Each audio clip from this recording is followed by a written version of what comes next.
Bonjour à tous. Aujourd'hui, je vais vous parler des design patterns, donc des patrons de conception en français. Euh, Design patterns vont être des solutions réutilisables dans du code. Donc on va souvent avoir les mêmes problèmes qui vont arriver quand on développe, et donc il y a des gens qui ont trouvé des solutions. Alors avoir du code réutilisable et le designer de la bonne manière, c'est-à-dire trouver le bon héritage, la bonne composition, donc comment les classes sont ensemble. Quelle interface doit avoir chaque objet, donc les méthodes, hein, les attributs publics, les statiques, etc. Est-ce que tout devrait être objet ou alors il devrait y avoir d'autres choses? Trouver les bons objets, les bonnes abstractions, c'est quelque chose en fait d'assez compliqué. Donc on vous dit d'avoir du code réutilisable, c'est très bien d'avoir du code réutilisable. Effectivement, c'est très chouette, mais c'est très difficile à faire parce qu'on ne sait pas comment ça va être utilisé avec le temps. Et donc, il faut simplement du temps. Il faut trouver la bonne flexibilité, la bonne modularité, l'élégance dans le code, donc que ce soit facile à comprendre, soit léger, que ça utilise bien le polymorphisme, etc. C'est bien modulaire, donc c'est-à-dire qu'on peut vraiment prendre une petite partie des choses pour pouvoir l'utiliser ailleurs, etc. Et flexibilité, que c'est ouvert à tous les changements. Donc ça prend beaucoup de temps à émerger, et donc en fait, vu que ça fait à peu près, je sais pas moi, 40 ans qu'on fait de l'informatique, il y a eu beaucoup d'essais, d'erreurs, et on a essayé de voir un petit peu ce qui fonctionnait, ce qui ne fonctionnait pas. Et donc il y a eu des bons designs qui existent, enfin, il y a des bons designs qui existent, et au fil du temps on a collecté toutes ces bonnes idées, qu'on a essayé de généraliser, et on a extrait des patterns, on appelle ça donc des patterns, et donc là c'est des patterns de design, donc de conception, au niveau des classes. Donc vous avez des patterns d'architecture comme le MVC, comme vous avez déjà, dont on a déjà parlé ici, le MVC. Modèle vue contrôleur, c'est un pattern d'architecture, comment structurer le code au niveau global. Et vous avez ici des design patterns, donc des patterns de conception. Là, c'est plus au niveau d'un problème précis dans un code, quelques classes. Alors vous avez le livre ici qui est la référence en fait pour les design patterns. Évidemment, il y en a encore eu d'autres après, mais ici c'est vraiment la référence globale des design patterns. Vous avez, c'est vraiment un livre très intéressant. Donc je vous conseille de le prendre, de l'acheter, de prendre le PDF, d'aller voir un petit peu ce que vous pouvez trouver. Il y a énormément d'informations sur Internet. Mais ce bouquin-là est très bien fait et chaque design pattern est expliqué en une dizaine de pages parce que oui, ça prend beaucoup de temps à expliquer et à comprendre avec plein d'exemples, etc. Et c'est fait par les quatre auteurs qui sont devant vous, qu'on appelle le gang des quatre, Gang of Four ou GOF quand on écrit rapidement. Alors, les design patterns, ça décrit une solution, une structure récurrente pardon, de design, c'est-à-dire que c'est vraiment, on va avoir cette structure de données euh, qu'on va pouvoir réutiliser plusieurs fois. Cette structure, on va extraire des noms de l'abstraction de design concret, c'est-à-dire que en fait, il y a eu des designs qui ont été faits, ils ont essayé d'extraire, on s'est dit, ok, là, qu'est-ce qu'on va, par exemple, si on prend l'observeur, on a retiré des noms, donc l'observeur qui permet en fait à un sujet d'être observé par des autres objets. Donc le sujet est un objet, j'aimerais bien être observé par d'autres, et à chaque fois que le sujet va changer, il va prévenir tout le monde, ses observeurs, en disant j'ai changé. Le gros défi de ça, c'est que le sujet ne doit pas connaître ses observeurs, ils ne doivent pas savoir exactement qui sont ses observeurs, pour une question de couplage faible. Ça, par exemple, ici, on a réussi à extraire des noms. Donc, par exemple, pour l'observeur, on a le sujet, on a les observeurs, ou on appelle ça aussi les observables, les sujets. On a ensuite le notify, l'update, etc., qui sont des noms qui sont une fois pour toutes connus, une fois qu'on a compris une fois qu'on a étudié le design pattern. Alors c'est très pratique parce qu'on peut du coup les réutiliser entre développeurs en disant je vais utiliser un observeur, lui va être observeur, lui va être sujet, pas besoin de réexpliquer les choses. Donc cette abstraction et les noms des designs concrets, c'est vraiment important de les avoir pour gagner du temps. Ensuite, on va. Donc, ça identifie des classes, des collaborations, des responsabilités. Alors, ça veut dire quoi? Ça veut dire que clairement, ici, on va avoir, si vous voulez, un diagramme de classe, c'est plus que ça, un design pattern. On va avoir un diagramme de classe qui va nous dire voilà comment vous devriez structurer vos classes, voilà comment les classes vont collaborer ensemble, c'est-à-dire qu'il y en a une qui va faire une partie du boulot, d'autres qui vont faire une autre partie du boulot. Et la responsabilité, c'est chaque classe est responsable de quoi dans la structure générale. Vous allez voir qu'après, on va faire des exemples, on va coder en Java. On va faire au moins 2 design patterns aujourd'hui. Et vous allez voir, mieux comprendre un peu où je veux en venir. Alors ça définit aussi le domaine d'application, les compromis, les conséquences, les problèmes liés au langage. Donc un design pattern, c'est tout ça. Donc c'est les noms, l'abstraction, les designs concrets. Vous avez aussi les classes, les collaborations, la responsabilité, mais aussi le domaine d'application. Donc en disant, bah, il faut utiliser ça quand on est dans tel et tel cas, mais ne pas l'utiliser quand on est dans tel cas. Les compromis. Les compromis, c'est bah, si vous utilisez ce design pattern-là, vous risquez d'avoir, par exemple, si on utilise un visiteur, bon, on sait qu'on va casser l'encapsulation, en partie. Mais on a d'autres choses qui sont bien. Il y a les conséquences aussi. Si vous utilisez ça, vous aurez telle et telle conséquence dans votre code. Ça lie un petit peu avec les compromis, mais ça va être des conséquences positives ou inattendues, forcément, parfois dans le code. Donc, par exemple, l'observeur, une des conséquences, c'est que faut faire vraiment attention aux sujets en chaîne qui sont observés, hein, qui s'observent entre eux. Donc si on a un sujet qui est observé par un autre sujet, qui est observé par un autre sujet, etc., bah, c'est possible qu'on ait un cycle comme ça. Et donc le premier sujet qui a notifié les autres, bah, lui-même va être notifié d'une modification d'un autre sujet et va redire qu'il a changé. Mais donc là on a un petit problème. Donc ça c'est une des conséquences. Et les problèmes liés au langage, bah, il y a certains design patterns qui ne peuvent pas être implémentés ou plus difficilement ou autrement dans un langage ou un autre. Donc en Java, en C Sharp, en C++, en PHP, bah là il y a en Smalltalk, il y a plein de langages différents orientés objets. Bah, certains langages ont des facilités là où d'autres ont non, moins de facilité, donc il faut essayer de faire rentrer le design pattern dedans. Alors, ce qui est important de comprendre aussi, c'est que les design patterns qu'on va présenter ici, et il y en a une trentaine, quarantaine, je ne vais pas les présenter du tout ici, nous on va en faire deux au départ et normalement quatre. Ils ont bien été découverts, c'est-à-dire pas inventés, c'est pas des gars, un chercheur qui ont essayé de trouver des solutions qui marchent comme ça. Non, non. Ils ont essayé, donc on a pris, on a simplement regardé tout ce qui se passait dans l'entreprise. Ceux qui travaillaient dedans toute la journée se sont dit, ok, on va prendre des. Enfin, ça c'est toujours le même problème. On va essayer de faire un design pattern, donc un pattern de conception qui fonctionne tout le temps. Alors les avantages, ça montre des solutions efficientes à des problèmes récurrents de développement. Donc on a toujours les mêmes problèmes. Donc par exemple l'observer c'est quelque chose qu'on utilise assez souvent. Vous utilisez en JavaFX par exemple. Hein, l'observer, à chaque fois que vous mettez un set on click sur un bouton, vous demandez d'avoir un événement, bah, c'est un observer, le bouton et le sujet, et vous avez un événement qui est la petite lambda que vous donnez en disant ok, quand tu cliques, il faut faire ça. Bah, le bouton, lui, s'en fiche de qui l'écoute, simplement il va dire on vient de me cliquer dessus, sachez-le. Et hop, et après vous pouvez faire des choses avec. Donc ce sont des solutions efficientes, donc qui fonctionnent bien, qui sont bien réfléchies. Ça permet d'améliorer la qualité du produit. Donc si le code est mieux fait, mieux réfléchi, ben évidemment la qualité augmente et donc le temps de développement diminue. Ça permet la réutilisation d'architecture logicielle, c'est-à-dire que on peut réutiliser plusieurs fois le même produit vu il est modulable, flexible, etc. Et permet d'appliquer facilement la connaissance d'experts. Donc il y a des choses vraiment compliquées. Le composite, par exemple, c'est pas un truc simple. Le visiteur, ça peut être encore un peu plus compliqué. Bah là, si vous avez compris au moins comment l'utiliser, bah vous avez toute la connaissance de 40 années d'expertise qui est à votre disposition rapidement.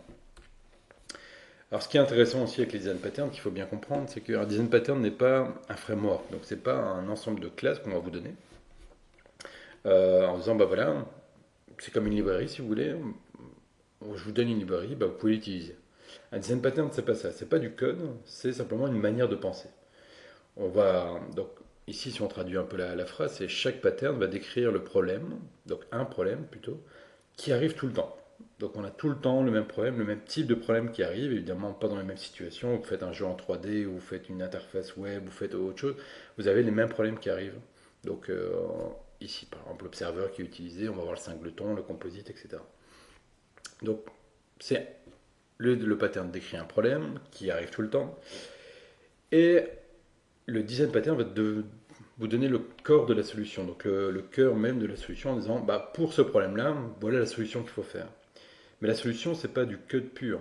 C'est simplement, on va vous décrire la solution de telle manière, c'est la suite de la phrase, de telle manière que vous pouvez utiliser cette solution 1 million de fois sans jamais écrire deux fois la même chose, sans jamais l'utiliser deux fois de la même manière. Et en fait, c'est exactement ça. Donc c'est une manière de penser en disant, ok, je peux structurer mon code comme ça, et comme ça me permettra de faire ceci. On ne vous dit pas exactement les mots qu'il faut utiliser, exactement le code qu'il faut mettre, c'est pas simplement une librairie, c'est vraiment une manière de penser.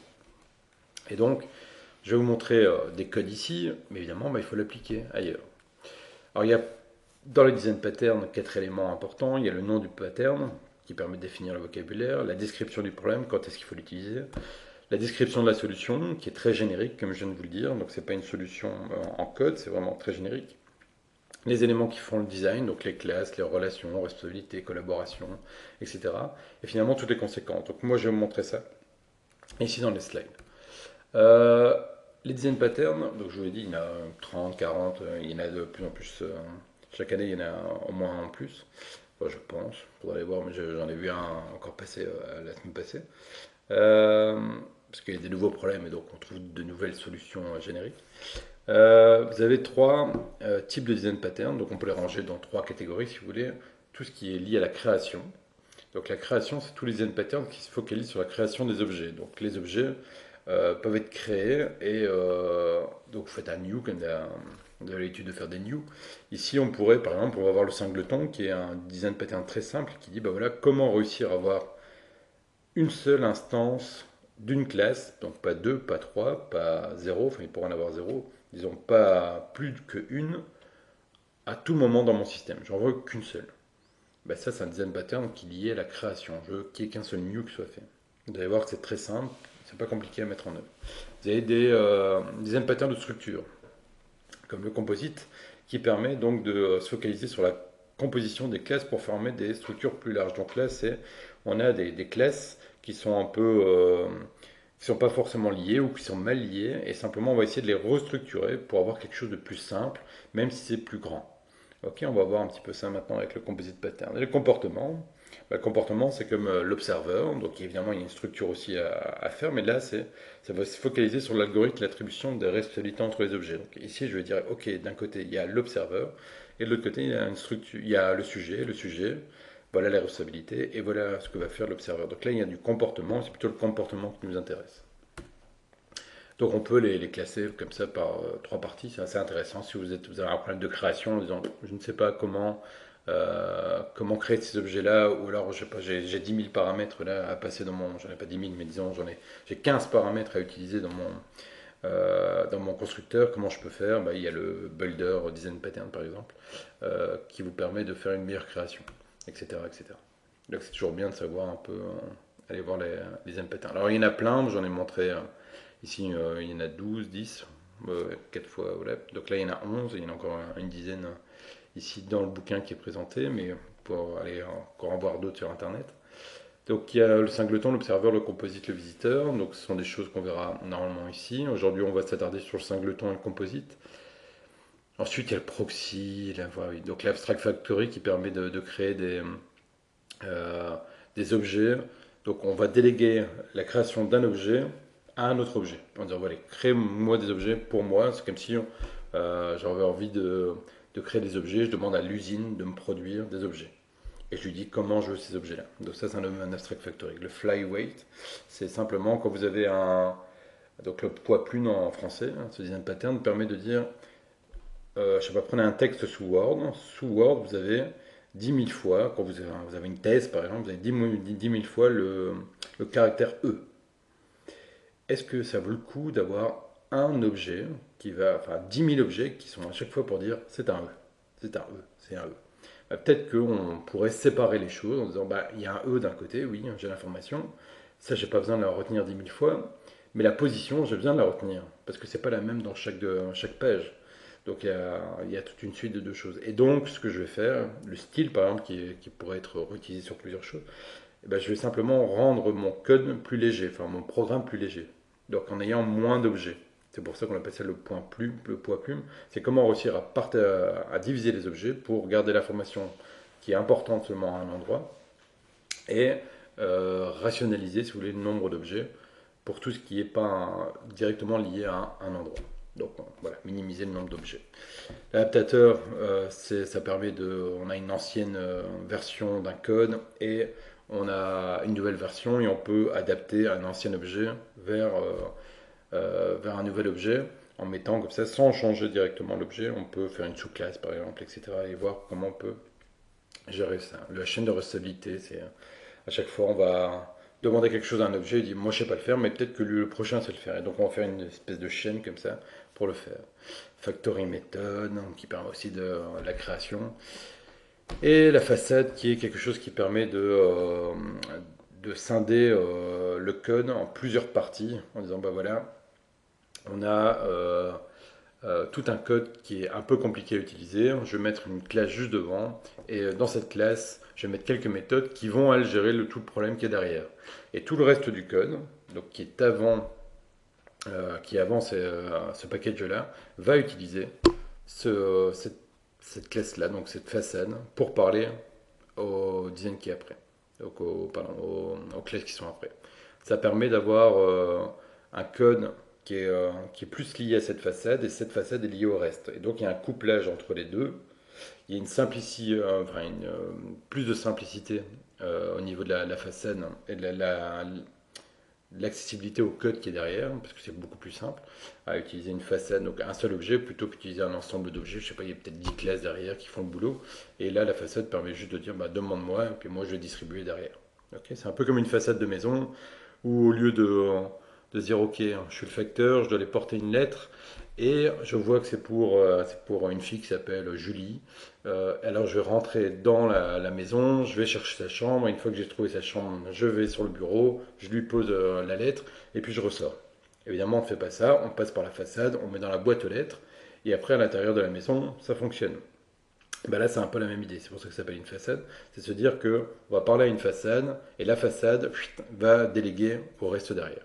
Ça permet de réduire le couplage en fait entre les parties d'un logiciel. Donc voilà, donc il y en a plein, évidemment. Je ne sais pas si vous avez compris ce que j'ai dit ici pour les quelques design patterns, mais allez voir, vraiment, je vous conseille vraiment, vraiment d'aller voir ça sur Internet. Ça ouvre l'esprit. Quand moi j'ai découvert ça, je trouvais ça vraiment... j'ai dit, ah ouais, on peut faire ça avec de l'orienté objet. C'est assez incroyable. Donc voilà, donc ici on va voir d'abord le singleton, c'est le plus simple. Singleton, pardon, va répondre à un problème assez courant, c'est comment garder une seule instance pour une classe. Prenez le cas très simple d'une base de données, une connexion à une base de données. Donc on est en programme Java et on aimerait bien avoir la connexion d'une base de données. Donc on peut peut-être faire ça ici. Je vais venir ici. Voilà, donc j'ai déjà préparé un peu de code, on verra ça après. Mais imaginons qu'on ait une base de données, new, hop, data ou DB connection. Bon, c'est mieux si je mets database connection.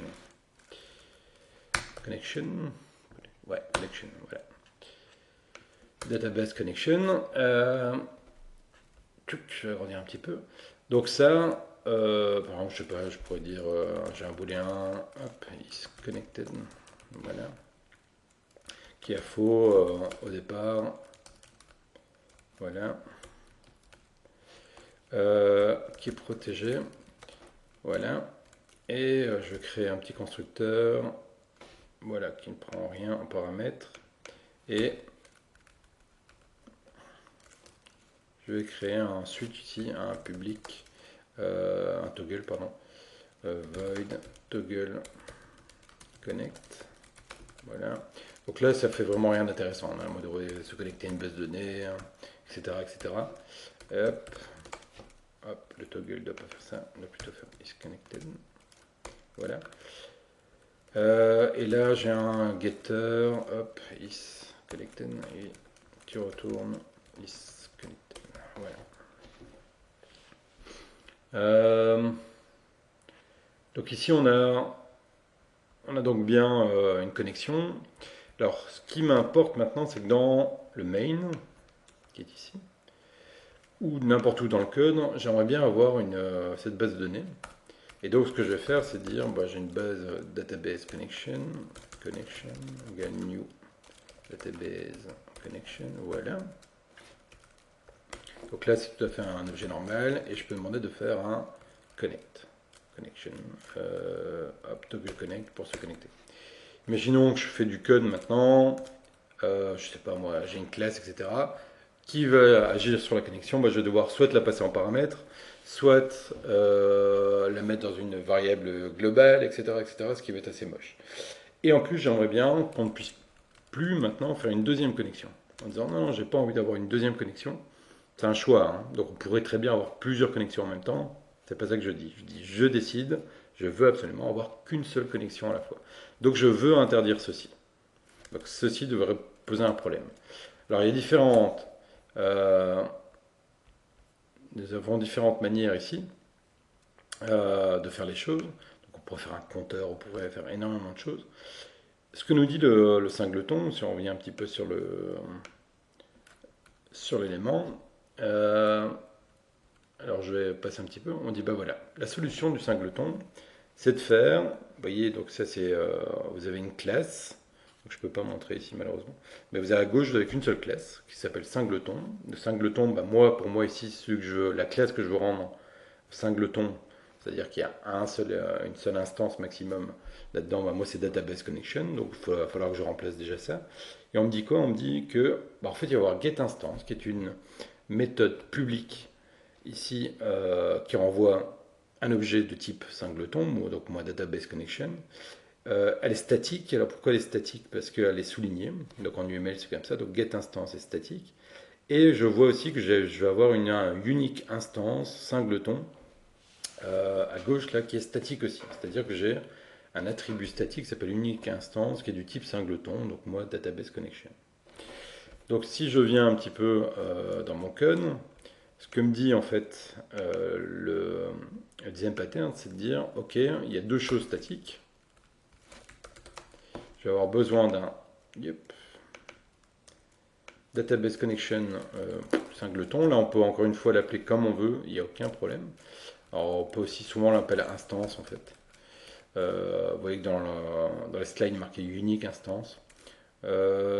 Ici, static void, pas void, pardon. On voit qu'on a un getInstance, donc ça renvoie un singleton. C'est pas un singleton. Hop, database connection, ça doit être public, il y avait un petit plus. Connection, et là on a getInstance. Alors getInstance va devoir renvoyer l'instance. Alors là on va regarder un petit peu comment ça fonctionne.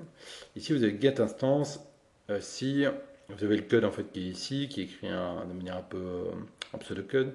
Si unique instance égale à nul, unique instance égale new singleton, on retourne unique instance. Donc on va écrire en gros ce truc là. C'est si l'instance, oui, non, oui, merci, je vais y arriver. Alors, pardon, c'est pas retourne ici, mais simplement égale new database connection. Donc ici, qu'est-ce que ça dit? Ça dit, bah voilà, je suis dans le côté statique, donc je suis sur la classe. J'ai au niveau de la classe un seul attribut qui s'appelle instance de type database connection. La première fois que je vais appeler getInstance sur la classe, il va aller voir instance. Évidemment, il est nul, j'ai rien mis dedans, donc par défaut en Java c'est nul. Vu que c'est nul, ici je reviens là, je dis instance égale new database connection, c'est-à-dire que je vais créer une base de données et je vais créer cette instance. Et puis je retourne new instance. Retourne instance, pardon. Donc ici ça me permet simplement de retourner l'instance. La première fois que je l'appelle, ça me renvoie. Donc ça crée une database connection et ça renvoie l'instance. La deuxième fois que je l'appelle, simplement maintenant instance n'est plus égale à nul. Et donc il ne va pas passer là et il me renvoie la même instance. Et donc j'ai bien une seule instance possible ici au niveau du database connection. Alors si on vient dans le main, maintenant au lieu d'avoir ça, on peut avoir donc database connection 2. En fait, je vais aller la chercher en faisant un database connection, point. Donc maintenant, c'est sur voilà, get instance.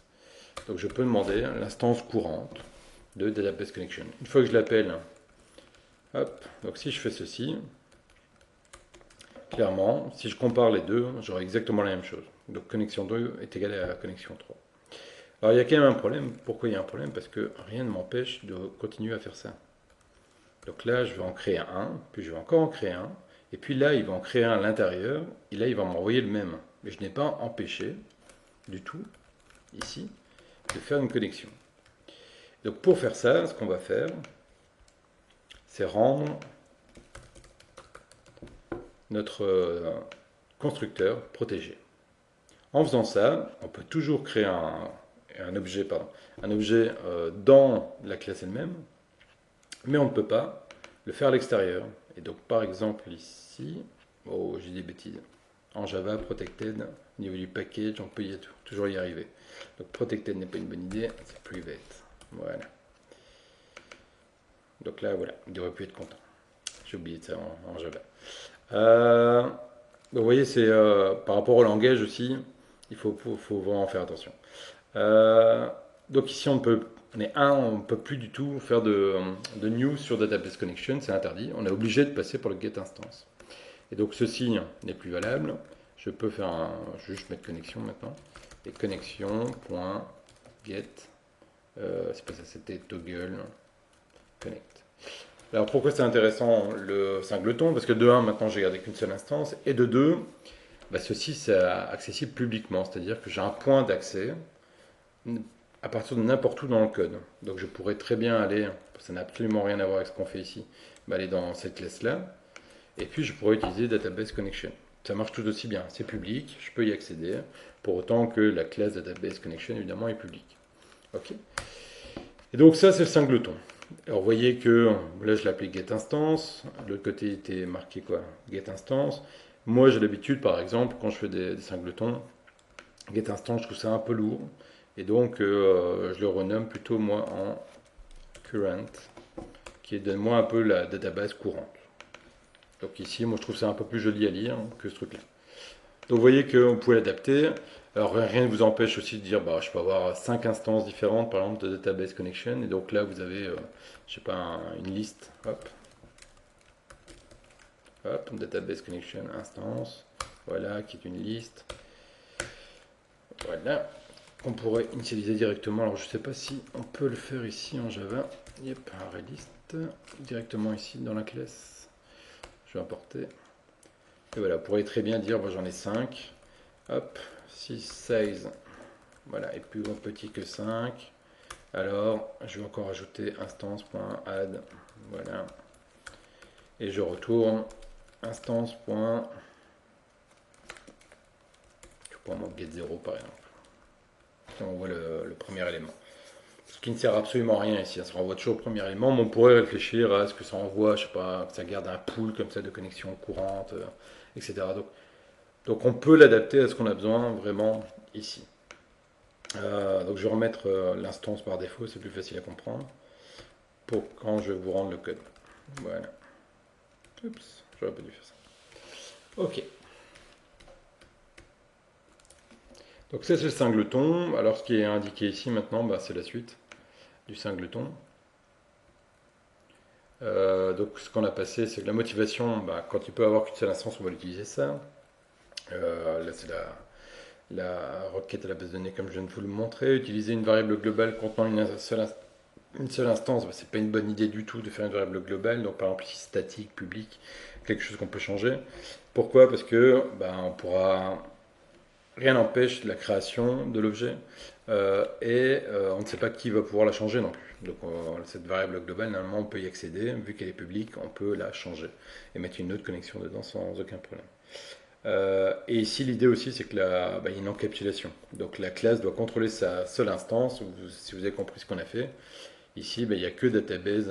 Hop, si j'arrive, voilà. Il n'y a que database connection qui gère cette instance-là. Et donc elle la gère absolument comme elle veut. Si au bout de 5 minutes, elle veut l'arrêter et la recommencer, elle peut très bien le faire ici. On est complètement encapsulé. Donc elle est complètement encapsulée. Voilà. Il faut utiliser le singleton lorsqu'il ne doit exister qu'une seule instance d'une classe. Elle doit être accessible par un point d'accès connu à tous. Donc ici, si vous voulez pas de ce point d'accès accessible partout dans le code, soit vous mettez le point accessible seulement en privé, en protégé, etc. Il y a moyen de faire ça. Soit vous n'utilisez pas un singleton. Simplement, il va falloir passer par d'autres solutions, une variable, passer par un paramètre, etc., etc. La seule instance doit pouvoir être extensible par sous-classe. Alors ça, je ne l'ai pas montré. Effectivement, imaginez maintenant, c'est ça qui est chouette aussi avec le singleton, C'est que, imaginez maintenant, ah bah, je sais que, hop, il y a un MySQL database connection. Je sais que j'ai ça. Et ça, bah, ça va étendre, hop, database connection. Ok. Non, évidemment. Voilà. Et pourquoi il veut pas?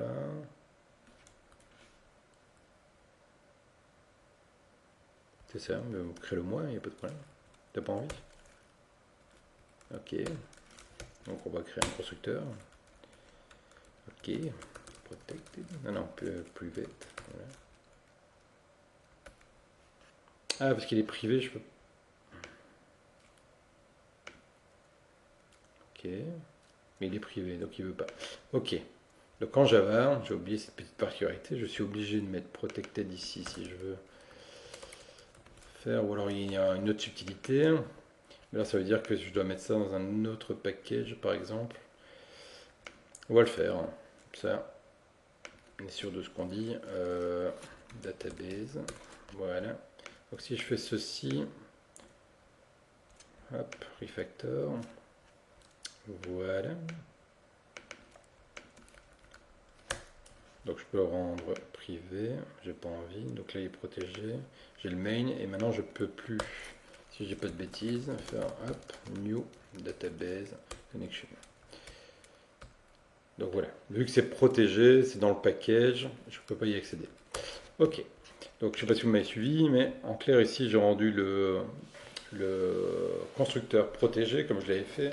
Je l'ai mis dans un package, puisqu'en Java, quand c'est protégé dans la classe, c'est sous-classe et le package, il faut le savoir.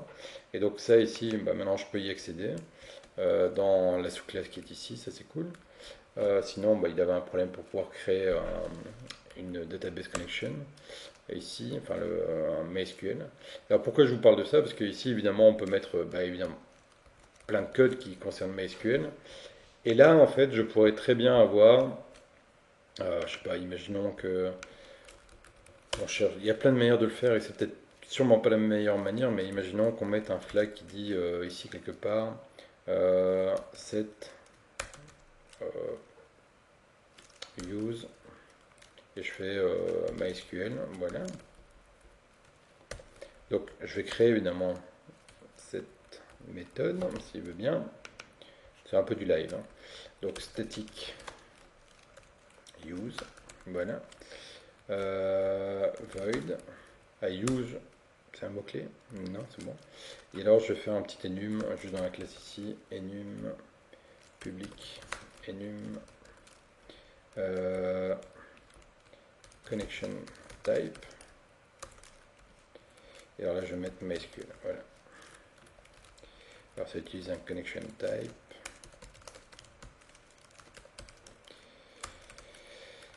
Alors vous allez me demander où est-ce qu'il va en venir avec ce truc.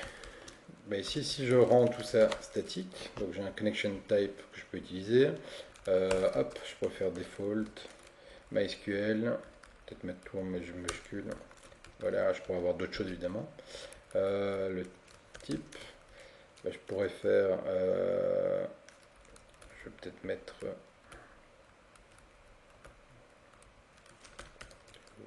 voilà. Je pourrais avoir un autre nom pour pas trop me prendre la tête. Et ici, en fait, maintenant, une fois que j'ai ça, par défaut, moi, je pourrais mettre que c'est default. Voilà. Et ici, en fait, quand je crée la connexion, donc default, voilà. Quand je crée la connexion, ici, bah là, je peux peut-être regarder, en fait, switch. Alors, est-ce qu'on peut faire un switch sur un connection type? Certainement. Mais je peux demander, bah tiens, case. Là, je crois que je peux mettre juste default. Je fais ça. Break. Voilà. Et je fais un case. Je n'aime pas IntelliJ quand il fait ça. Là, je peux faire instance. Et là, je peux mettre une sous-classe. Donc MySQL. Database connection. Break. Alors pourquoi ça c'est chouette? Parce que maintenant, alors use. Merci de me le dire. Ok. Alors, MySQL déjà, ça c'est pas bon. Alors use c'est peut-être un... Oui, ça, ouais. Create, non. Import static constant, oui. Vas-y mon grand. Et use est peut-être un mot-clé en fait. Et ça du public. Ah non, je l'ai pas rendu public. Voilà. Donc là en fait, en faisant ça, je pourrais très bien avoir ce code-là dans une configuration. J'ai OK, Database Connection utilise du MySQL.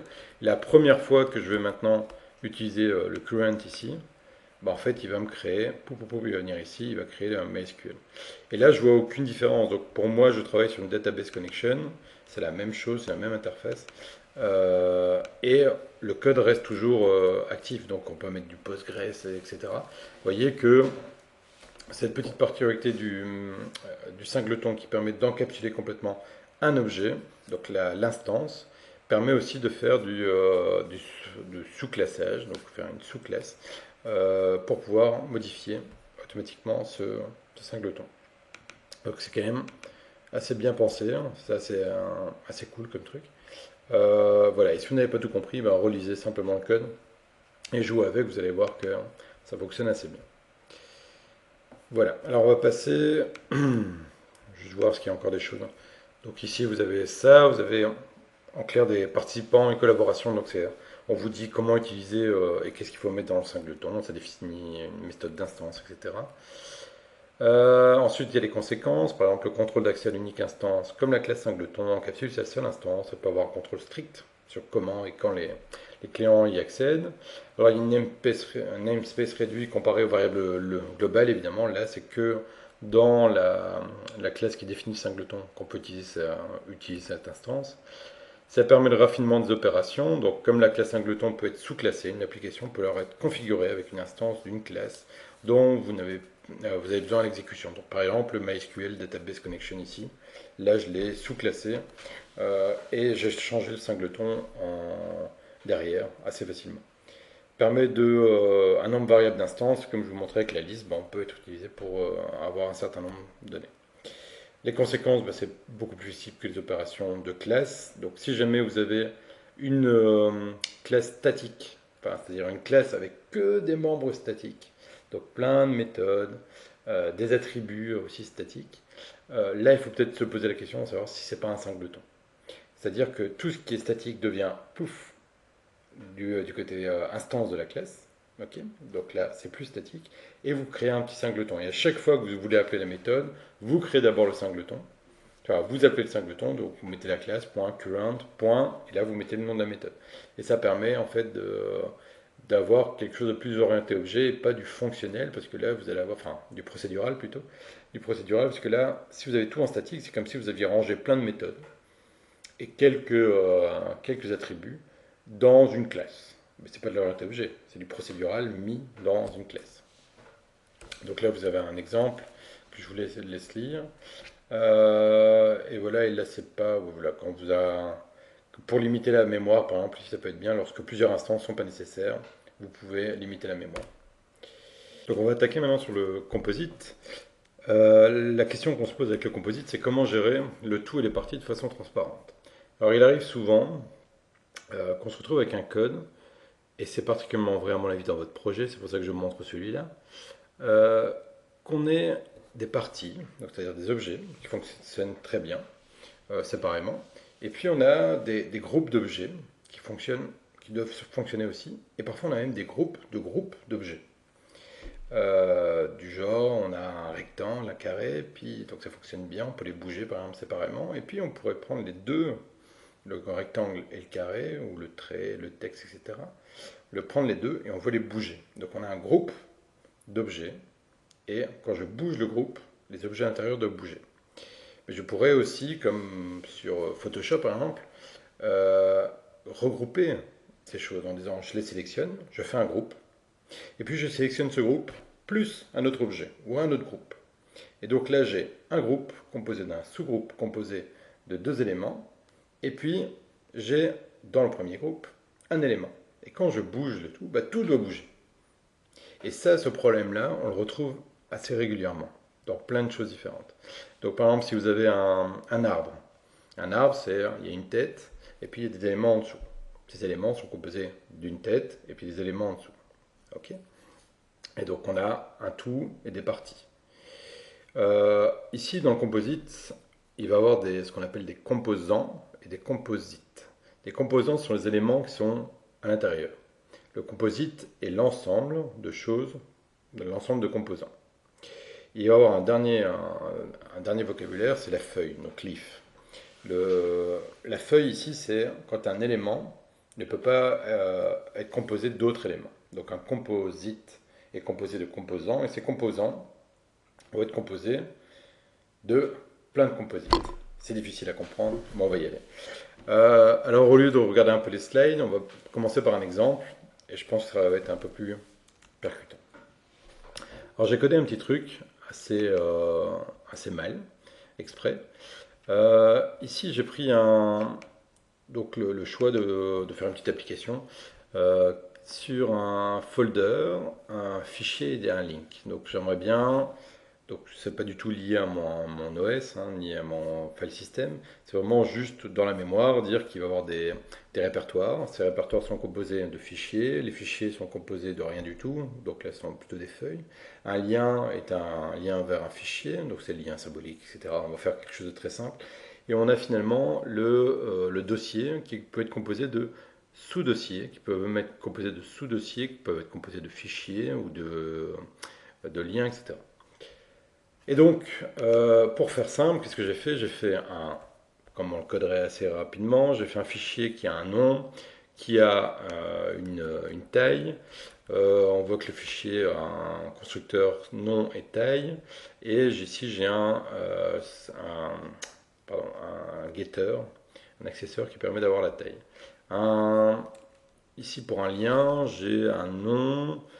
Je peux lui donner un lien vers un autre fichier. Donc, je suis un lien vers un autre fichier.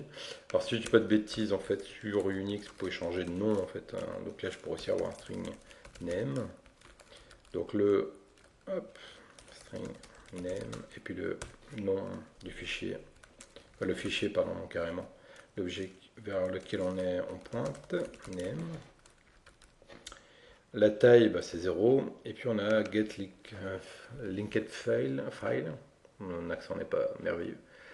Get linked file. Voilà, j'espère que c'est mieux. Ça renvoie un fichier ici qui est celui qu'on avait mis, simplement. Et alors le dossier, ça c'est un peu plus compliqué. Pour gérer un peu ça, qu'est-ce que j'ai fait? J'ai un dossier qui a un nom, pardon, qui est composé de sous-dossiers. Qui peut contenir des fichiers et des liens. Alors tout ça est correctement initialisé ici, je donne juste un nom, je mets tout à 0 au niveau des liens, je peux ajouter un fichier, un lien, un sous-dossier. Alors la taille c'est quoi? C'est prendre tous les sous-dossiers, leur demander leur propre taille, donc en clair il va y avoir quelque chose d'un peu récursif ici, mais sur des objets différents, donc en fait il va rappeler à chaque fois le size jusqu'au moment où il n'y aura pas de sous-dossier, pas de sous-fichier, etc. Il va me renvoyer 0. Et je prends la taille de tous les sous-dossiers, j'ajoute ça dans size. Je fais pareil pour les fichiers. Et là, les links, on sait que c'est 0, mais si jamais ça change, je préfère le mettre quand même. Donc ça retourne la taille. Alors, petite chose au passage. N'hésitez pas, maintenant qu'en Java, depuis la version 8, je crois, il y a des lambda, il y a du fonctionnel. N'hésitez pas à aller voir un petit peu, par exemple, si vous mettez ça, replace with sum, d'aller voir un petit peu ce que ça donne. Hop, si on met des lambda avec ces trucs là. Donc ici, peut-être le mettre comme ça, ce sera plus facile à lire. Et donc vous voyez que de 1 c'est beaucoup plus petit. Alors qu'est-ce que ça fait donc on a une liste ici, je demande de transformer en stream. Stream c'est un flux de données. Et ce qui est intéressant avec les flux, c'est qu'on peut faire du fonctionnel dessus. Alors qu'est-ce qu'on voit comme fonctionnel? On va simplement dire pour chaque élément, donc c'est le map, pour chaque élément du stream, du flux, c'est-à-dire de ma liste, tu vas me le transformer, donc map to int, tu me le transformes en entier. Donc ça c'est quelque chose qu'on fait souvent, donc c'est une méthode connue là-dedans. Et pour le transformer en entier, qu'est-ce que je vais faire? Je vais simplement demander le folder.size. Donc donne-moi un peu la taille de chaque folder. Donc tu appliques folder size sur chaque folder qui est dedans. Et puis, une fois que tu as fait ça, j'ai une méthode sur le stream. Donc ça renvoie aussi un stream, mais un stream, du coup, là, si vous regardez ici, c'est un int stream. Donc en fait, c'est un stream d'entier. Et sur un stream d'entier, je peux demander la somme. Et donc en fait, ça fait exactement la même chose qu'on avait tout à l'heure. Et d'ailleurs, je crois, je ne sais pas si on peut le faire, mais je crois que euh, voilà, vous pouvez le retransformer, ça c'est quand même assez bien fait. Vous pouvez le retransformer dans l'autre sens. Donc ceci est complètement équivalent à ce qu'on faisait tout à l'heure. Ok, donc là il a mis en deux étapes, mais c'est vraiment équivalent. Donc là, pour moi, si vous ne connaissez pas ça, bah, apprenez-le. Ça permet d'écrire des codes parfois beaucoup plus simples, parce qu'on peut enchaîner des choses comme ça. On peut réduire aussi, prendre que, je sais pas moi, ici vous pouvez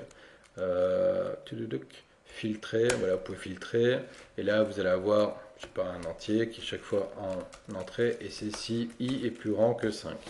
Voilà, là je veux garder que les folders qui ont une taille de plus grande que 5. Et je prends la somme de ces choses-là. Donc c'est quand même assez puissant, ça va très vite. Je vous conseille d'aller voir un peu comment ça fonctionne les streams. Donc voilà, si on oublie un peu maintenant le fonctionnel, on a la taille qui est demandée ici, et on a un peu de fonctionnel aussi ici qui permet en fait d'avoir un for each file, for each link et for each folder. Et donc on passe en fait une lambda ici, ça permet de faire ça sur plusieurs folders, enfin sur tous les éléments d'un dossier. Alors je laisse la connexion, mais ça n'a absolument plus rien à voir maintenant. Donc je vais créer un folder, en root, new folder. Voilà. Alors je vais intégrer ça, importer ça, pardon. Je peux lui donner un nom, je vais mettre slash. Root, je peux ajouter, donc je vais peut-être créer des fichiers, file, hop. Je vais l'appeler A, ou file A sera mieux. Voilà. Je vais l'importer aussi, voilà. New file. Voilà. Donc là, il faut lui donner un nom. Je vais appeler atxt 100. Tchouk. Vous avez file B, la B 100. Donc là, on peut peut-être mettre, je sais pas moi, 225. Voilà. Disons que c'est un octet. Et je peux ajouter au root maintenant add file, file A. Je peux ajouter hop, P. Je peux créer un autre folder, donc sub, home par exemple, je vais l'appeler hop, new folder. Donc évidemment rien de secret hein, sur mon OS, c'est simplement juste en mémoire, on a des petits... hop, donc je peux demander à root d'ajouter le folder, le subfolder, j'ai appelé ça, hop, folder home. Ok. Et je peux dans home ajouter add file, hop,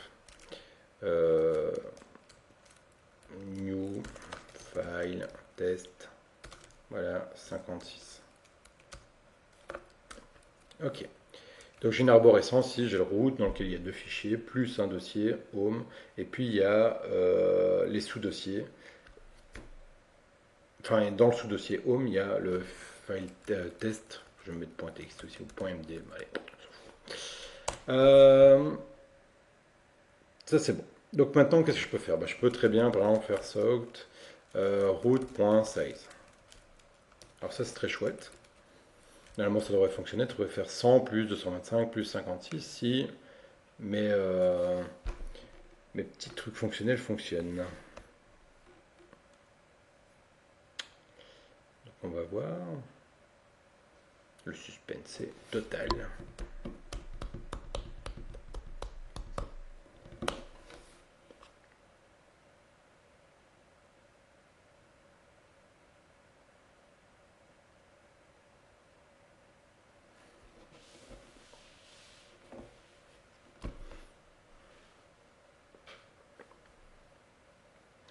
Enfin. Donc voilà, 381 doit être à peu près. Oui, c'est ça. Donc c'est bien la somme. Mais si je demande home,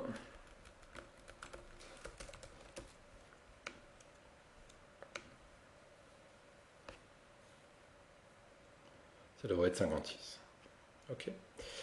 Alors, là je pourrais rajouter aussi des fichiers, etc. Des liens. Là, finalement, je ne l'ai pas fait. Je vais peut-être même carrément supprimer link. C'est pas vraiment utile. Hop, ici. C'est juste pour. Bon, je vais le laisser, mais on ne l'utilisera pas pour l'instant. Alors, où est-ce que je veux en venir avec tout ça? Là, je veux en venir, c'est que si jamais on fait maintenant, imaginons qu'on a une sélection. Donc, imaginons que je suis un petit peu comme ici. Vous voyez qu'ici, il y a des éléments. Je crois que je peux... Attendez, présentation. Donc, afficher la barre de chemin d'accès. Donc voilà. Si je fais ceci, là où je fais ça, si je vais en USB par exemple, etc. Vous voyez qu'il y a tout le temps le chemin d'accès qui est par rapport à l'élément qui est sélectionné, que ce soit un fichier, un lien ou un dossier. C'est toujours l'élément. Donc ici dans mon code, si j'ai envie d'afficher ça, ben, je pourrais passer par une méthode qui s'appelle show path. Alors path, je ne l'aurai pas, mais size. Donc à chaque fois que je clique, il m'affiche la grandeur du chemin. Et là, je vais passer route. Donc si je fais ça, je vais demander de créer, donc là il me crée une méthode statique, show size avec un folder. Et donc là je pourrais dire, ok, route.size, voilà.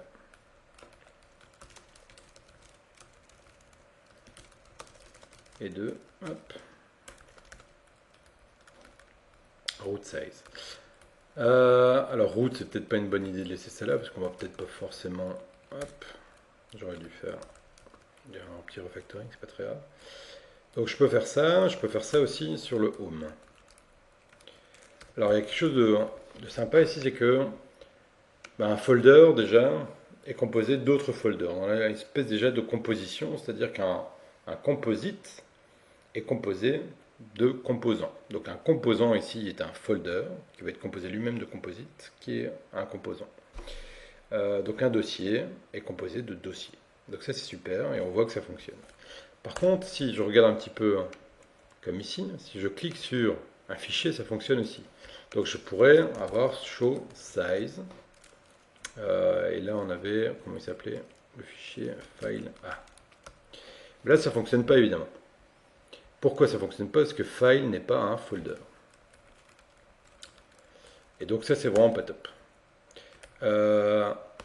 C'est vraiment pas top et donc qu'est-ce qu'il faudrait faire? Il faudrait réussir à mettre, voilà, file, ce qui est assez moche. Donc il y a moyen de le faire évidemment, ça fonctionne, plus ou moins. Enfin, ça fonctionne, ça devrait être. Mais évidemment vous voyez que c'est pas terrible.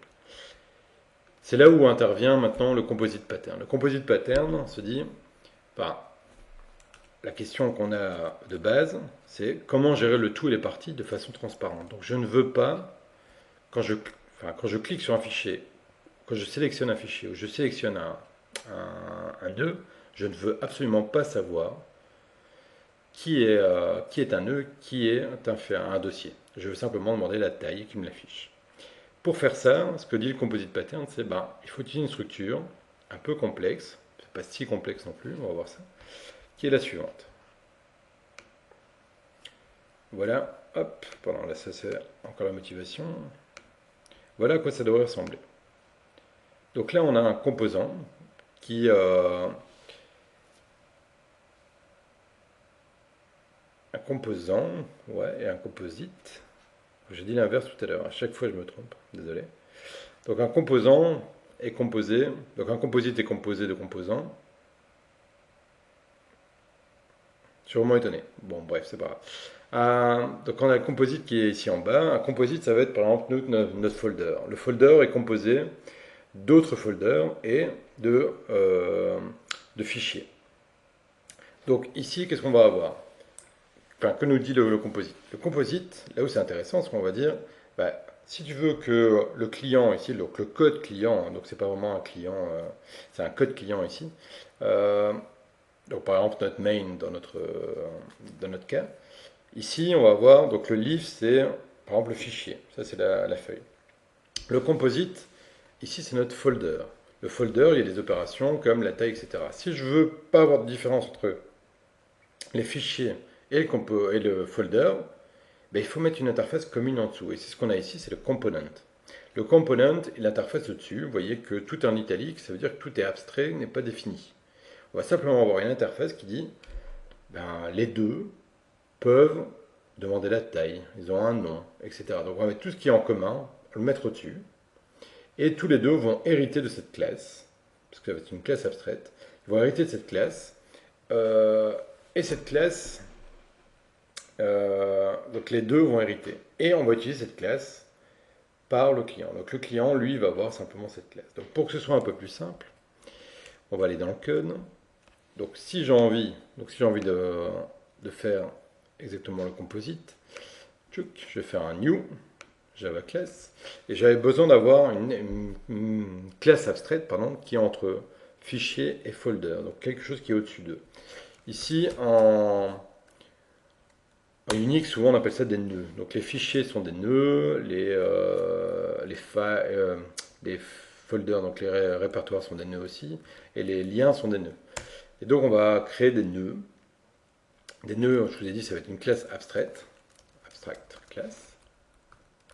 Donc c'est une classe abstraite. Et dedans, je vais mettre tout ce que j'ai besoin en commun. Alors qu'est-ce qu'il y a en commun? On voit qu'il y a le nom. Donc ça, le nom est en commun. Donc je vais le mettre ici. J'ai un string name. Qu'est-ce que je vais encore avoir? Donc un name. Je vais pouvoir avoir peut-être un getter. Je vais essayer d'avoir aussi, il faut bien un constructeur avec le name, ce serait bien. Alors le name, lui, il n'a plus. Donc ce qu'on va faire, c'est faire un extend node. Donc le fichier va étendre maintenant node. Là, il n'est pas content parce que je dois faire un super quelque chose. Chaque fois, moi, j'oublie. Et là, je lui passe le name, voilà. Donc là, je ne dois pas le faire. Donc ici, vu que je demande une taille en plus, il faut que je redéfinisse plus ce que j'appelle celui d'au-dessus avec la bonne... avec le nom, comme ça il va l'utiliser. Donc ça, maintenant j'ai la même chose. Le folder, ici, je vais faire un extend node.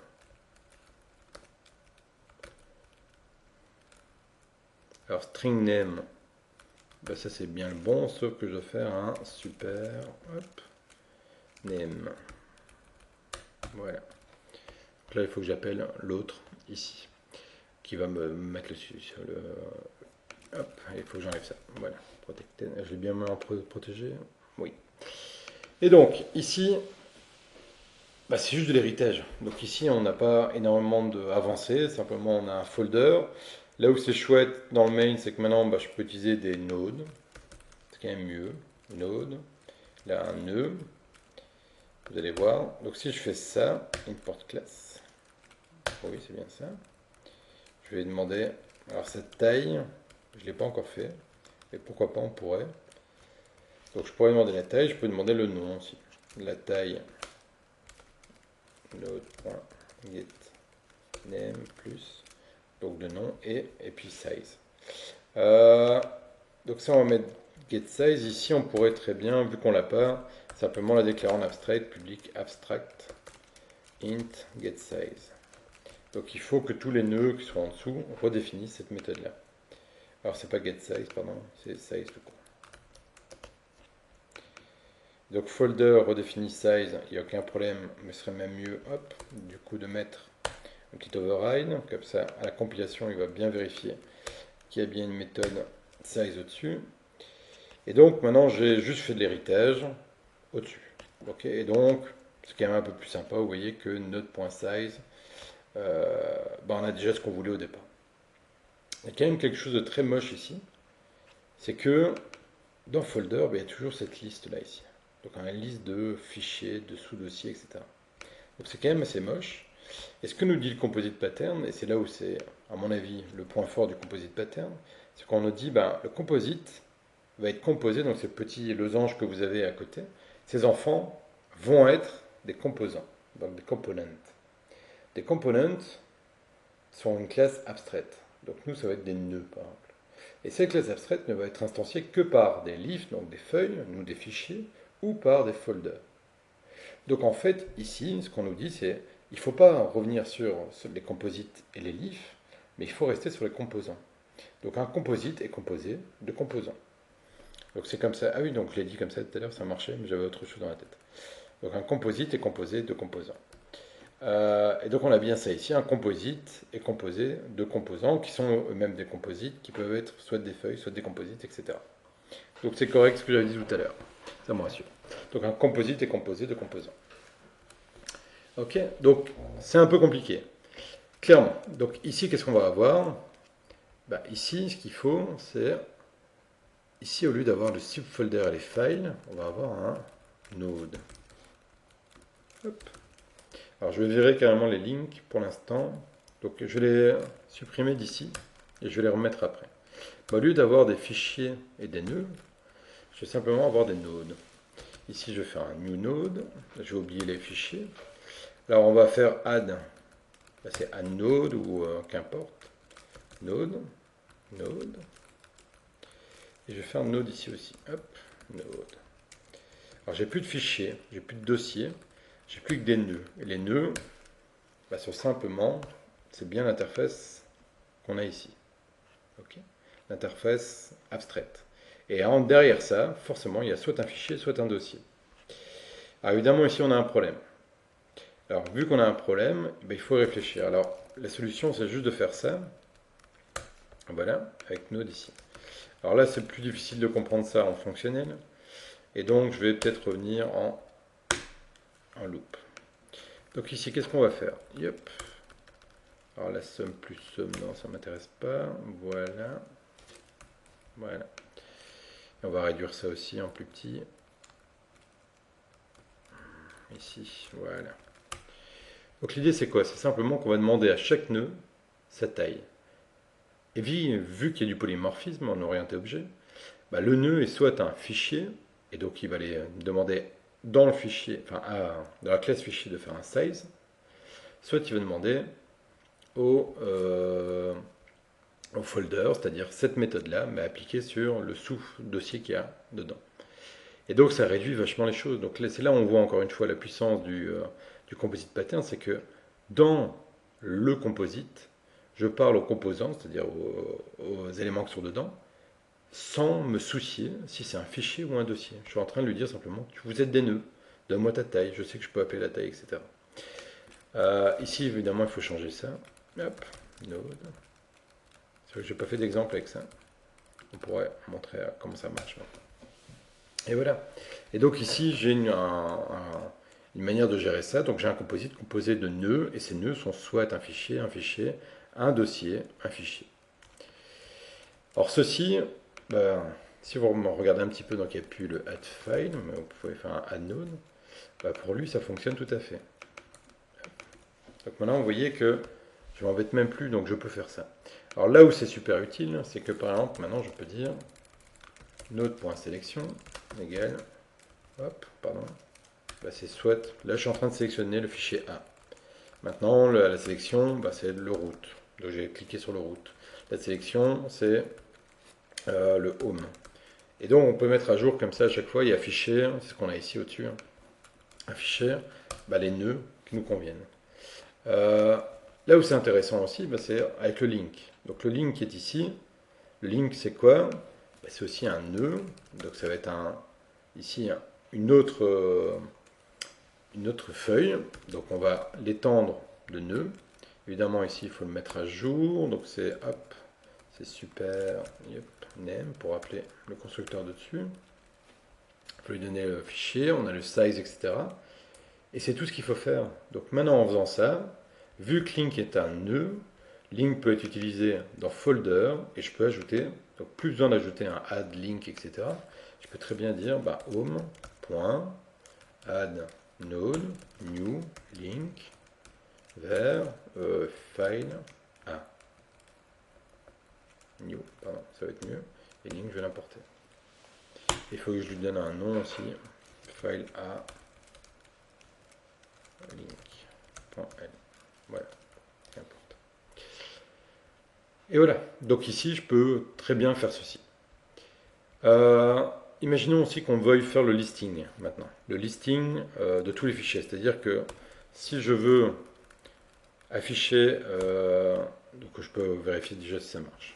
Ce serait peut-être pas plus mal.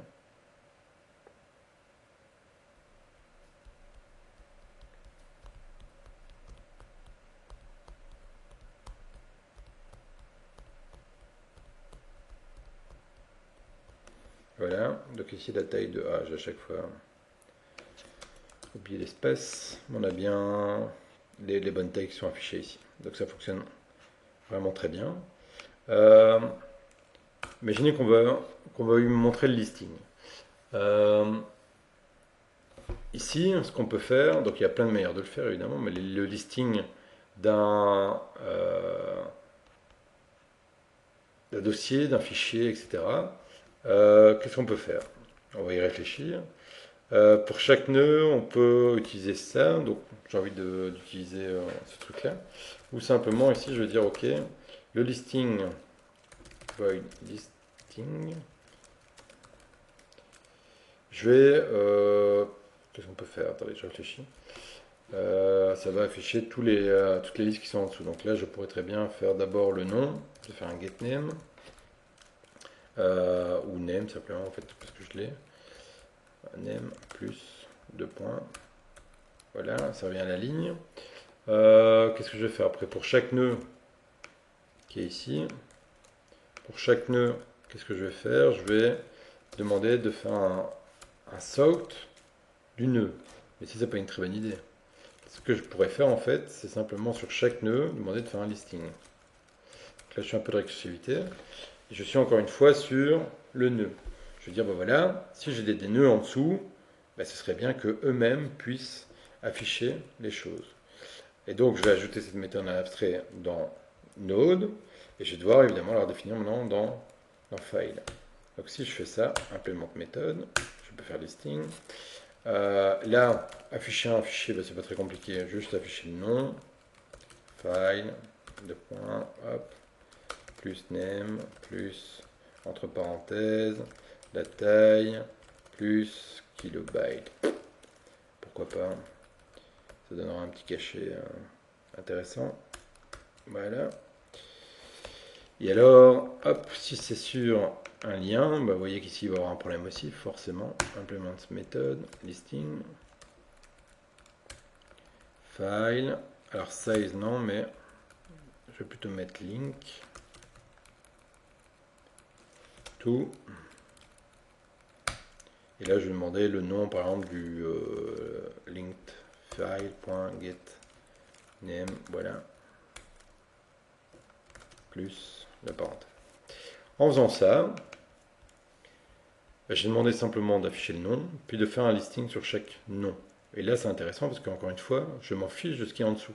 Ce sont soit des fichiers, soit des liens, soit des folders, qu'importe. Si je fais ça et que je demande maintenant, donc je ne sais pas ce que j'ai mis dans le main, je ne l'ai pas encore mis, je peux très bien faire root.listing.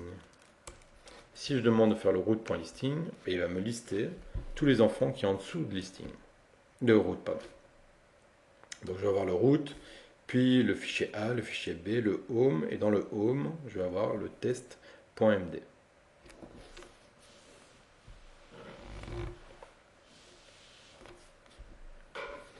Donc voilà, on a ça ici, donc file A, donc slash 2 points, file A, file B, dans le home on a file test.md et link vers nul. Et nul c'est quoi? Ah, nul c'est la taille. Ah, je vais pas donner de nom. Ah, j'ai oublié. Attendez. Là, il doit y avoir un string super name, oui. Ah, c'est parce que je redéfinis le name ici. Voilà. Évidemment, si j'hérite de nom et que je redéfinis un autre nom, ça va pas le faire. Et donc, vous voyez, c'est pas très compliqué et le composite permet de faire ça. Donc, de faire des choses assez simples, comme ceci. Ok, donc ça fonctionne bien. Remarquez la facilité aussi que j'ai eu à ajouter une nouvelle feuille. Donc ici, je ne sais pas moi ce qu'on pourra avoir comme fichier intéressant. Pour avoir je sais pas moi, un big file qui permet de gérer les fichiers un peu gros. Il suffit que j'étais en node, de dire comment faire un listing et un size, et c'est bon. Et je peux utiliser ça dans folder, ça ne pose aucun problème. Donc on a cette particularité vraiment du composite pattern de pouvoir utiliser des éléments dans d'autres éléments. Et donc, par exemple, vous, dans votre programme, vous pourriez très bien utiliser, si vous avez des groupes d'objets, des groupes d'éléments graphiques, vous pouvez dire que les groupes sont composés d'éléments graphiques, et ces groupes peuvent être eux-mêmes des éléments graphiques. Ok, donc un rectangle, un carré et un groupe, ce groupe le rectangle et le carré, vont hériter chacun d'un component. Ce component, c'est quoi? C'est soit un groupe, soit un carré, etc. Et donc comme ça, on peut avoir des groupes, de carrés ou de rectangles. Euh, alors vous avez, désolé, vous avez ce composite. Alors je coupe ça tout de suite. Voilà. Vous avez donc la structure, la motivation. Donc bah voilà, c'est exactement dont je parlais tout à l'heure. Vous avez un rectangle ici à droite. Le rectangle principal, on appelle ça une image ici, à picture, qui est composé à droite d'un rectangle et d'une ligne. Et à gauche, vous avez un autre groupe, à picture, composé d'un texte, d'une ligne et d'un rectangle. Et donc on a bien ce composite composé de composants qui sont un composite et deux éléments. Le dernier composite à gauche est composé de trois éléments. Et donc vous avez j'aurais dû montrer ça, j'en parlais tout à l'heure, mais donc vous avez quelque chose d'un élément graphique qu'on peut dessiner, par exemple, on peut ajouter, supprimer un graphique. Alors vous n'êtes pas obligé de le mettre sur, donc il y a plusieurs manières d'implémenter ce, ce design pattern. Le add et le remove permet d'ajouter des enfants, et le get shield permet d'avoir l'élément qui est à telle position, par exemple, dans les enfants. Ici, vous n'êtes pas obligé de le mettre. Donc dans le bouquin que je vous ai montré tout à l'heure, ils le mettent par souci d'équité, en disant, bah voilà, si on veut ajouter un élément, même si on est sur un texte ou un rectangle ou une ligne, ben, on peut le faire parce qu'on ne sait pas à qui on parle. On ne sait pas si c'est un texte ou une picture, enfin donc un ensemble. C'est plutôt, on est sur un graphique et donc on doit pouvoir faire un add. Une autre manière de faire, c'est de dire, ben non, on met que le draw, et quand on est sûr qu'on est sur un composite, donc c'est-à-dire une picture ici, bon, on va faire le add, le remove, etc. Ça, c'est deux manières de faire. Et vous voyez que vous avez donc la picture qui est composée de graphiques, et les graphiques sont soit des lignes, soit des rectangles, des textes et des pictures. Donc on va avoir des ensembles d'éléments. Euh, donc voilà, donc c'est quelque chose vraiment d'assez intéressant à faire. Vous pouvez aussi, par exemple ici, donc je reviens un peu dans le code, on n'a pas utilisé ce truc-là. Alors c'est pas très compliqué de l'utiliser.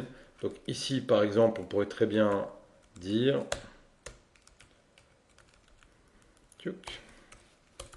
donc on pourrait l'utiliser, peut-être venir ici, root.forEach node. Alors vous avez un customer de node, alors un consumer pardon, de node, bah, c'est simplement ça prend en paramètre, donc vous pourriez l'implémenter aussi, hein, donc new consumer node, voilà. Donc en fait, c'est une interface qui est définie dans Java, une interface qui est fonctionnelle, c'est pour ça qu'on peut utiliser un lambda.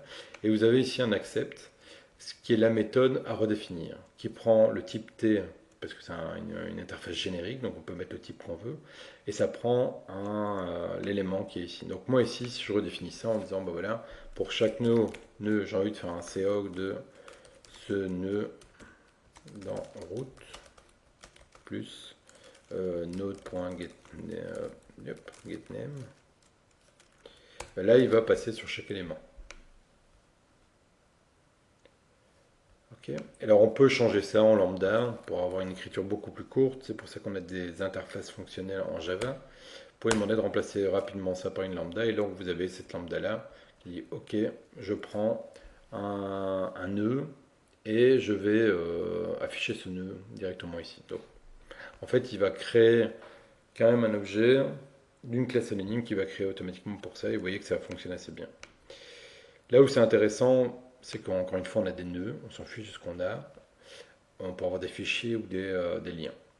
Alors un truc intéressant aussi, c'est pour savoir si on est sur un fichier, un dossier, etc. Il y a plusieurs manières de faire. Donc, normalement, on ne devrait pas devoir le faire. Donc on ne devrait pas avoir besoin de le faire si votre polymorphisme est bien fait. Donc on peut mettre plein de méthodes à chaque fois, comme on vient de le faire, dans les éléments. Si vous avez vraiment besoin de savoir, pour une raison ou une autre, par exemple ici je veux savoir si c'est un fichier, pour l'afficher par exemple, hein, ça pourrait être bien, ce nœud, hop, et je veux savoir ici si c'est un fichier ou un, hop,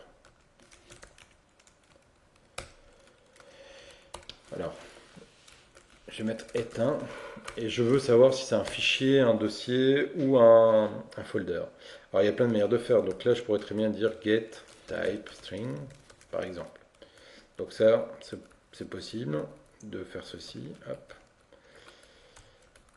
Mais parfois c'est un peu long d'écrire ça. Hop, create in node, oui. C'est un string, c'est le renvoyer. Donc je pourrais faire ceci. Et alors dans chaque fichier, chaque classe, pardon, hop, je vais me retourner, bah là c'est un fichier, là de l'autre côté c'est un lien, etc. Donc ça c'est une manière de faire, je ne vais pas utiliser celle-là. Tchouk, oui, ça on va retirer. Je vais revenir, j'étais où? Dans le node, je vais retirer ça aussi. Mais oui, allez, m'embête pas. Voilà. Donc c'est une manière de faire, ce que je peux faire aussi c'est des instance of. Donc si jamais c'est un folder, alors, donc là on peut utiliser peut-être si on fait plus proprement c'est instance of folder. Donc si c'est une instance of folder est un folder. Else, etc., etc. Donc vous pouvez faire ça, enfin je vais mettre plutôt répertoire, dossier, ce serait mieux. C'est un dossier. Sinon, file, alors, etc., etc. Donc ça, il y a moyen de faire aussi. Donc là, on teste vraiment l'instance et la classe. Le dernier point qu'on peut faire, c'est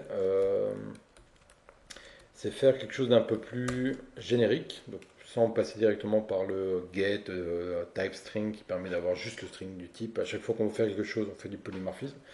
On peut aussi avoir posé des questions polymorphiques. Donc c'est-à-dire que, par exemple, on dit ici si node.isFolder. Donc si tu as un dossier, retourne, hop, retourne non, out, hop, dossier. Alors ça doit être polymorphique, c'est-à-dire que on va le créer. Cette méthode, hop, isFolder, c'est très bien avec un booléen, et on va l'implémenter. Donc ici, par exemple, implémente méthode dans les trois, et ça c'est cool. Ah bah non, je suis trompé en plus, oui. La meilleure manière de le faire, c'est de dire, par défaut, donc elle n'est pas abstraite, par défaut, aucun élément n'est un dossier. False. Donc, à chaque fois qu'on me pose la question, je renvoie false. Et je vais simplement implémenter cette méthode. Ouais, c'est ça que je vais faire. Dans folder. Donc dans folder, je vais retourner, oui, je suis moi, un dossier. Et en faisant ça, donc je pourrais faire ça de la même manière pour, isFile et islink. Hein. Bon, ici on n'a pas besoin forcément de islink, mais isFile. Je veux dire, ben, par défaut, tout le monde est un fichier, mais je peux demander de l'overrider dans File en disant, bah oui, hop, lui c'est vrai. Et maintenant, moi je peux utiliser isFolder. Si je tombe sur un fichier, dans fichier c'est pas défini, mais dans Node c'est défini en envoyant false, donc ça renvoie false. Si c'est un dossier, c'est redéfini dans un dossier en envoyant true. Et donc là c'est polymorphique, ça fonctionne bien. Si isNode.is file, hop, système.fichier, et là ben forcément pour l'instant c'est un lien. Donc il y a d'autres manières de faire aussi. Hein. Il y a le double dispatch qui permettrait de faire quelque chose. Donc un design pattern double dispatch qui permet de voir un petit peu le type réel via un espèce de ping-pong comme ça. Vous pouvez aller voir. C'est vraiment intéressant et ça permet de faire des choses un peu plus jolies que ça avec des petites lambdas dans tous les sens. Je trouve ça plutôt joli. Mais on n'a pas le temps de tout voir. Donc voilà. Donc si je fais play maintenant, ben là on a du fonctionnel qui prend un nœud en paramètre pour tous les nœuds qui sont là. Et on va appliquer ce truc-là. Et ici, on a bien du polymorphisme grâce à la hiérarchie qu'on avait déjà. Vous voyez, ce nœud est un fichier, ce nœud est un fichier, ce nœud est un dossier dans Room. Donc ça fonctionne vraiment assez bien. Voilà. Donc on va utiliser le composite quand vous voulez représenter des hiérarchies tout parties. On a des parties, on a des tout. Vous voulez que les clients soient capables d'ignorer la différence entre les compositions d'objets et les objets individuels. Donc ici mon main, il y a un moment, je ne veux pas savoir que ce sont des folders et des fichiers. J'ai juste besoin de savoir que ce sont des nœuds. Les clients vont traiter alors tous les objets de la structure composite de manière uniforme. Pas besoin de savoir les différences. Ça c'est la structure dont on a déjà beaucoup parlé. Euh, ce qu'il faut vraiment comprendre, c'est que les composites sont composés de composants, et ces composants sont complètement abstraits.